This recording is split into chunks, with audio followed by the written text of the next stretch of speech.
Yep. Wait a minute. What is that? I got a yellow dot. You know I don't like the yellow dots. You know, how could one like a yellow dot? If you knew what I knew about the yellow dots, you too would be panicking when you see a little yellow dot up on my screen. We're notifying viewers that I am live. I'm sure that will be earth-shattering and very exciting to them. Hello, Charlie B! I'm gonna yell a little bit. I'm gonna yell today! Gonna be super loud! Because it's Labor Day! Hi, Julie Flanagan!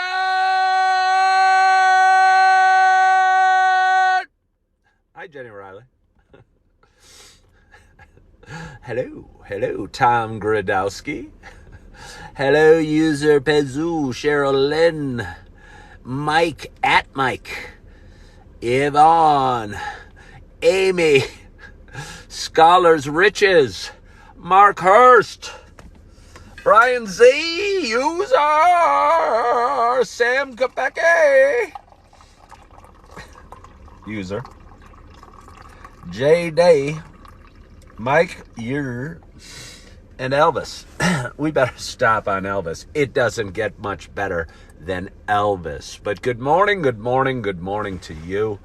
My name is Ken Tracy. I was thinking about it as I was finishing up my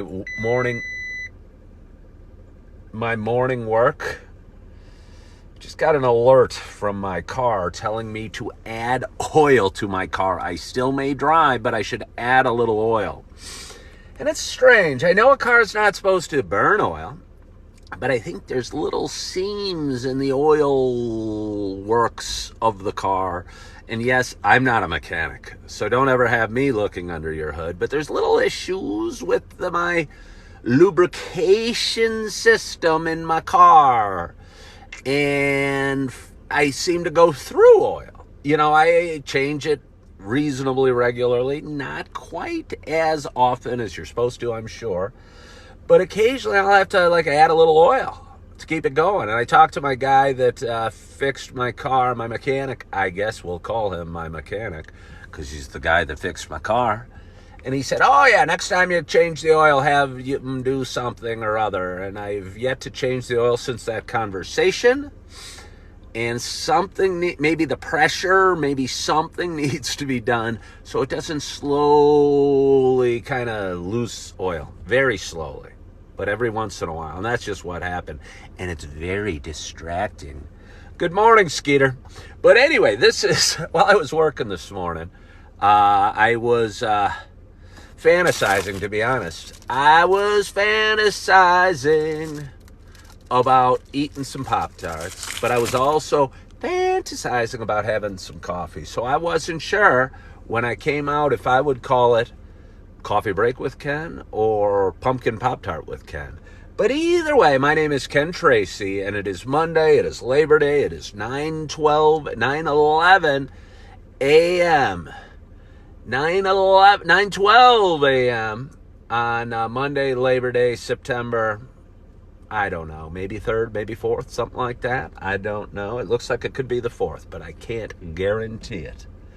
But anyway, this is a show I've been doing for a while. It's a show about me talking, sharing some experiences, ups and downs we have in life, sharing some struggles, sharing some joy, sharing some coffee. And with that in mind, I'm so excited to have my first sip of coffee at this kind of relatively early hour. And it's not my first sip today. I'd be lying if I said it was, and I don't like to lie. So it's not my first sip overall of coffee. And I can't even admit, I hate to tell you, I'm not even as excited as I could be.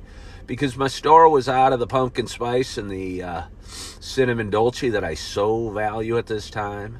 And I'm about to take a sip of what we call the fall blend.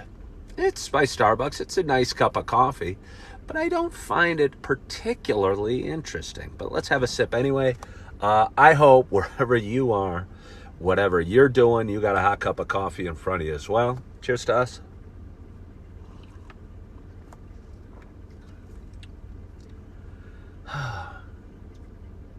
I've never been a big wine connoisseur or anyone with a super sensitive palate that can distinguish the smoky flavors or the fruity flavors or the this or the that or the this between wines. But I thought my palate, hello Heather, has sharpened a bit in the coffee realm because I do a coffee show every day. And I do a coffee show every day. And how did I get that? That I don't even understand. There's too many questions coming at me too fast. You're feeling great, coffee, and good morning. Love the love. Love the love. But anyway, I can't distinguish all of the different flavors in coffee or wine or what have you. And generally, when it comes to eating steaks, I like my medium rare and big. And other than that, how it's prepared exactly. I like big and cooked properly. But anyway, so I take a sip of this coffee and let me give it another try.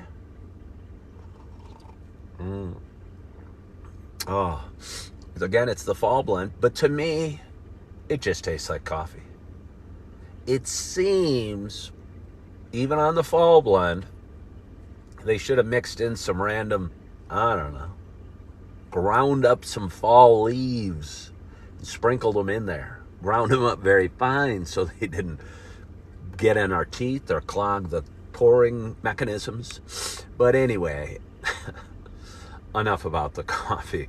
But I'm not pounding the table. I like to pound the table on the coffee I'm very excited about. And some people have called it my coffee gasm. When I have my first sip of coffee in the morning, sometimes, oh yeah, it feels really good. And it feels like ecstasy. And I go, oh. And it is that good. But today's is just pretty good. But anyway, the good news is, even though the fall blend doesn't taste that special, let me tell you, the pumpkin pie Pop Tarts certainly will. And with that in mind, I got 2 delicious pumpkin pie Pop Tarts sitting here, and I've got about 7 minutes to go on my break. So I might be rude, and I might be spending a lot of time shoveling down the food. But I think that's okay. I need to eat. You need to be strong. You need to build your strength. You need to eat lots of protein. And another important food group is pumpkin pie. So let's have a little bit of this. I am telling you, I've pounded the tables. Most of you guys know I work in the cereal aisle, the breakfast aisle, at a local Super Target for the last 6 months. Coming up on 7. And I cannot tell you how lovely and delicious and perfect these pumpkin pie Pop Tarts are. And I don't make any money. If you guys run out to your Super Target or your Walmart or your Meijer or your Jewel or your Pixie or whatever grocery store you like and buy these, I don't make any money.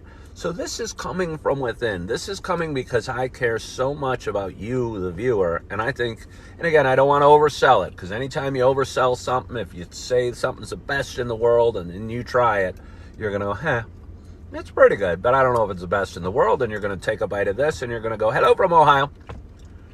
Yeah, it's pretty good, but Ken maybe overhyped it. And perhaps I did. But either way, when you're hungry, I'll tell you what, it's pretty dang tasty. But it's Labor Day. And yes, I'm working today. After a couple days off this weekend, although I wasn't super excited to come to work today, to be honest, I feel good that I'm here. I think it's important to get back to reality. Is that an Eminem song? If I Knew It. I think it's like 8 Mile. I think it is. I think it's 8 Mile. Get back to reality. And those are the only lyrics I know. But anyway, it felt good to get back to reality and get back to work. And excited about the day and excited about working hard on this Labor Day and excited about getting off of work and going to the gym and getting a workout on, trying,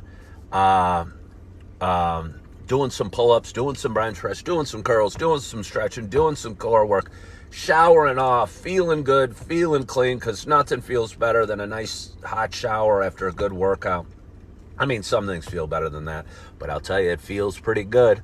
And I'm looking forward to that. And then I'm looking forward to going home and having a great night and a great dinner and enjoying what will be left of my Labor Day after the day is done. And I hope you're enjoying your day. I hope you're got a great night's sleep. Your weekend is going well. Hey, Peter Francis Teresi, thank you for sending me the hat and mustache. I appreciate it. And I so appreciate you guys for joining. Hello, Christy. I'm just signing off. I appreciate the rose that Christy gets in. Norma, thank you so much for following the live creator. Norma was my grandma's name that we called Gaga. It was Grandma Norma, but we also called her Gaga. She lived in Champaign, Illinois. That's really the end of the story I have about that. Norma touches me because that was my grandma's name. So anyway, I so appreciate you guys. Thank you so much for joining me. Again, I hope you're having a great weekend. I hope you had a great night's sleep. Hope you're excited about your Labor Day. Maybe going to the swimming pool one last time this year. Maybe firing up the grill with family. Maybe even cracking a cold one or two. And you're excited about your day. You're feeling good. You're loving yourself. You're forgiving yourself. And as always, I hope to talk to you soon. Bye-bye.